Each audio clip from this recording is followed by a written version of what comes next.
بسم اللہ الرحمن الرحیم۔ ناظرین گرامی، آج ہم آپ کی خدمت میں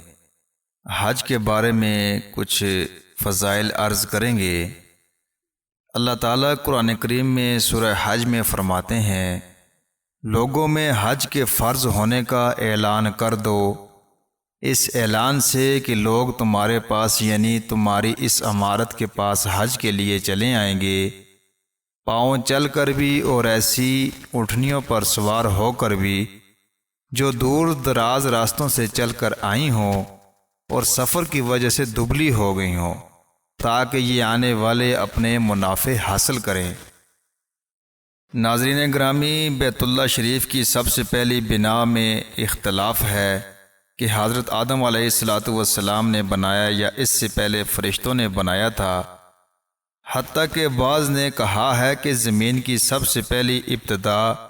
اسی جگہ سے ہوئی ہے کہ پانی پر ایک بلبلہ کی شکل تھی، جس سے پھر بقیہ زمین کا حصہ پھیلایا گیا۔ لیکن حضرت نوح علیہ السلام کے زمانے میں جب طوفان آیا تو یہ مکان اٹھا لیا گیا تھا۔ اس کے بعد حضرت ابراہیم علیہ السلام اور حضرت اسماعیل علیہ السلام کی مدد سے اس کی تعمیر کی، جس کا ذکر پہلے پارہ میں آیا ہے کہ اس گھر کی جگہ کا نشان ہم نے ابراہیم علیہ السلام کو بتایا تھا کہ اللہ جل شانہ کے حکم سے حضرت ابراہیم علیہ السلام نے اس مکان کی از سر نو تعمیر کی۔ ایک حدیث پاک میں آیا ہے کہ جب اللہ جل شانہ نے حضرت آدم علیہ السلام کو جنت سے اتارا تو ان کے ساتھ اپنا گھر بھی اتارا اور فرمایا کہ اے آدم، میں تیرے ساتھ اپنا گھر اتارتا ہوں، اس کا طواف اسی طرح کیا جائے گا جس طرح میرے عرش کا طواف کیا جاتا ہے، اور اس کی طرف نماز اسی طرح پڑھی جائے گی جس طرح میرے عرش کی طرف نماز پڑھی جاتی ہے۔ اس کے بعد طوفان نوح کے زمانہ میں یہ مکان اٹھا لیا گیا۔ اس کے بعد انبیاء کرام علیہ السلام اس جگہ کا طواف کرتے تھے،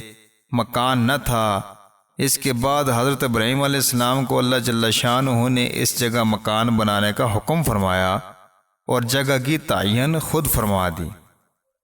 ایک حدیث پاک میں آتا ہے کہ جب حضرت ابراہیم علیہ السلام بیت اللہ شریف کی تعمیر سے فارغ ہوئے تو بارگاہ خداوندی میں عرض کیا کہ تعمیر سے فراغت ہو چکی ہے۔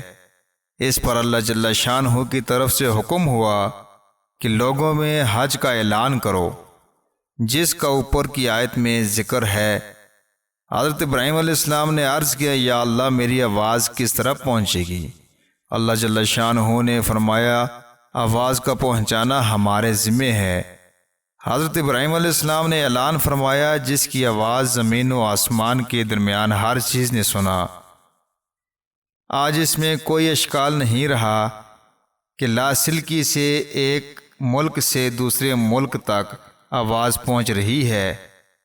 تو لاسلکیوں کے بنانے والوں کا بنانے والا جب آواز پہنچانے کا ارادہ کرے تو اس میں کیا اشکال ہو سکتی ہے؟ دوسری حدیث میں ہے کہ اس آواز کو ہر شخص نے سنا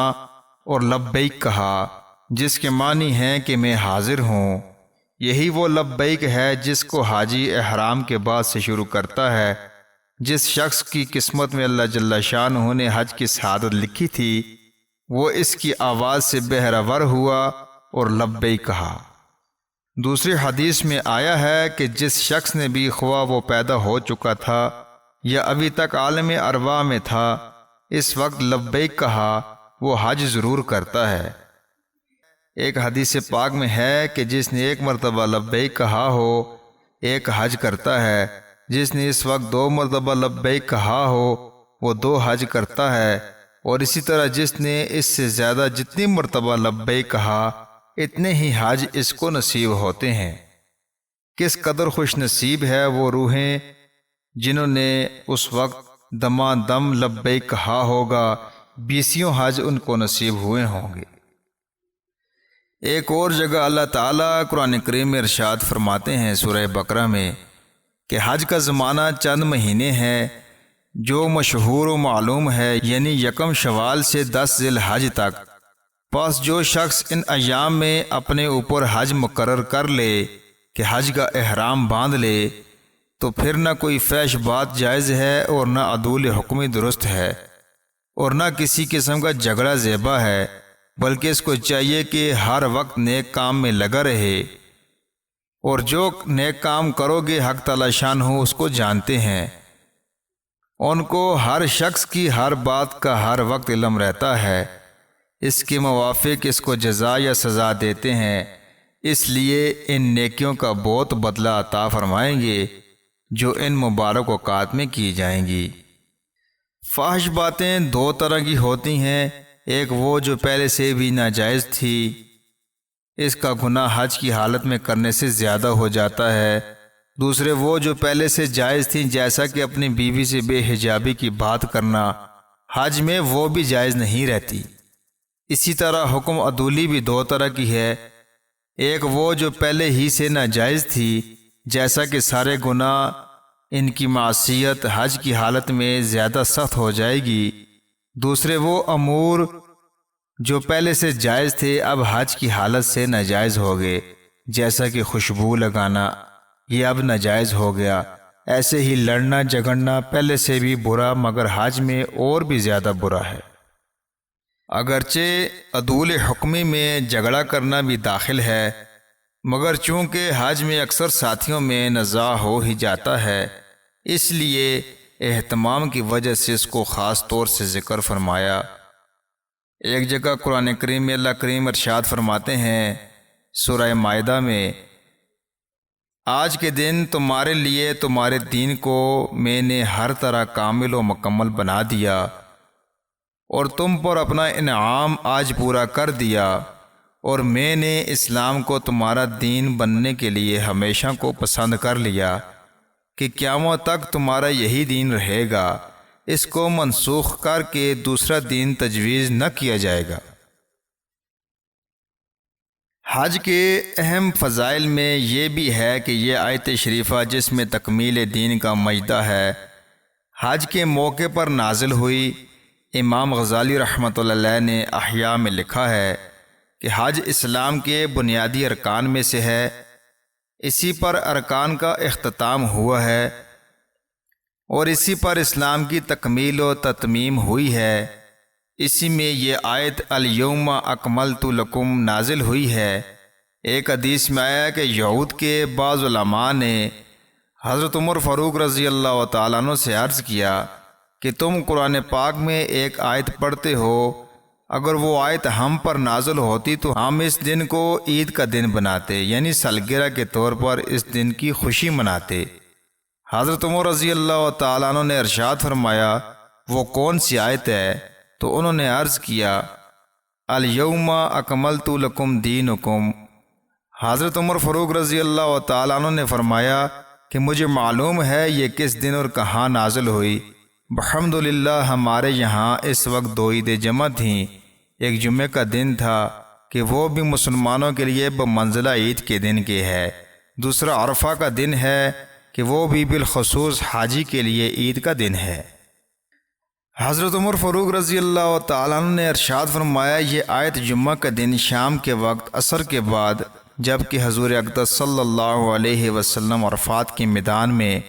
اپنی اونٹنی پر تشریف فرما تھے نازل ہوئی۔ در حقیقت یہ بہت بڑا مجدہ ہے جو اس آیت شریفہ میں سنایا گیا ہے۔ ایک حدیث میں آیا ہے کہ اس آیت شریفہ کے بعد حلت و حرمت کے بارے میں کوئی جدید حکم نازل نہیں ہوا۔ جب آدمی حج میں یہ خیال کرے کہ اس فریضہ سے دین کی تکمیل قرار دی گئی